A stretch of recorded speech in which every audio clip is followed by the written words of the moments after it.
ગુજરાતમાં શિક્ષણ સંસ્થાઓમાં કાયદો અને વ્યવસ્થાની સ્થિતિ સામે સવાલો ઊભા કરતા બનાવો ચિંતાજનક રીતે વધી રહ્યા છે.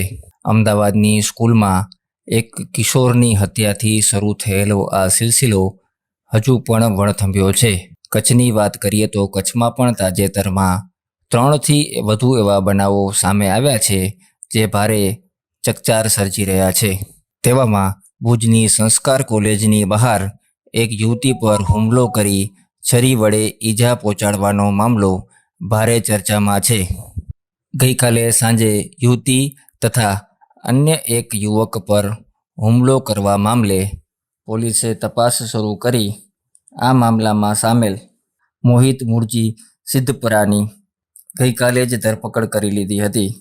દરમિયાન આ ચકચારી અને સંવેદનશીલ મામલામાં વળાંક ત્યારે આવ્યો જ્યારે ઈજાગ્રસ્ત થયેલી યુવતીનું સારવાર દરમિયાન મોત થયું હતું. યુવતીના મોત સાથે જ પરિવાર તથા સમાજમાં શોકનું વાતાવરણ સર્જાયું હતું.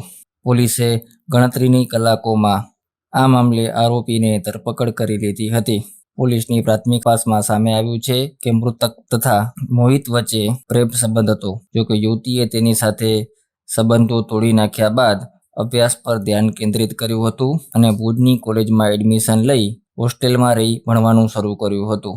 આ મામલે ઉશ્કેરાઈ ગયેલા મોહિતે યુવતી સાથે ટેલિફોનિક વાતચીત કર્યા બાદ ભુજ કોલેજ દોડી આવ્યો હતો અને યુવતી પર છરી વડે હુમલો કર્યો હતો, જે તેના માટે પ્રાણઘાતક સાબિત થયો હતો.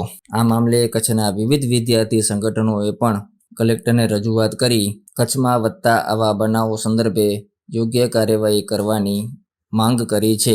તો કોંગ્રેસે શૈક્ષણિક સંસ્થાઓમાં બનતા આવા બનાવો સંદર્ભે સવાલો ઉઠાવ્યા છે.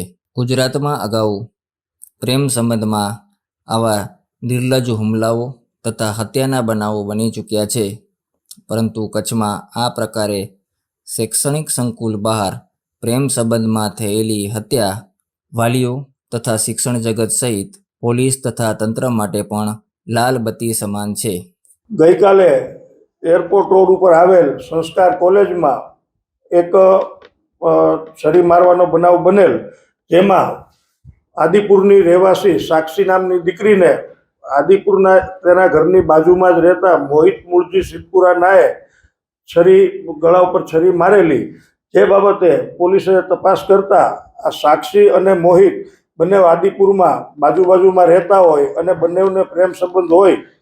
ગઈકાલે આ મોહિતે સાક્ષીને ફોન કરી અને પરત આદિપુર આવી જવા જણાવતા આ દીકરી સાક્ષીએ ત્યાં આવવાની ના પાડેલ અને હવે ફોન નહીં કરવા જણાવેલ અને એનો ફોન આવેલ એ બાબતે એના મમ્મીને વાત કરતા એના મમ્મીએ એવું જણાવેલ કે એનો ફોન બ્લોક કરી નાખ.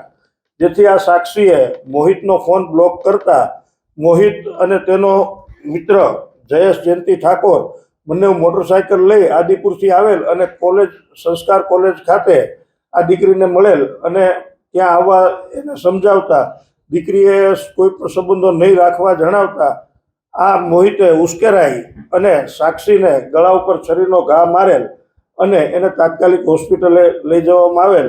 હાલ આ હત્યાની કોશિશનો ગુનો દાખલ કરવામાં આવેલ, જેમાં બેન સાક્ષીનું મોડી રાત્રે અવસાન થતાં ખૂનનો ગુનો દાખલ કરવામાં આવેલ છે અને આરોપીને આ કામે અટક કરવામાં આવેલ છે. આરોપી વિરુદ્ધ કલમ BNS કલમ 103(1) મુજબ ગુનો દાખલ કરી અને કાર્યવાહી કરવામાં આવેલ છે.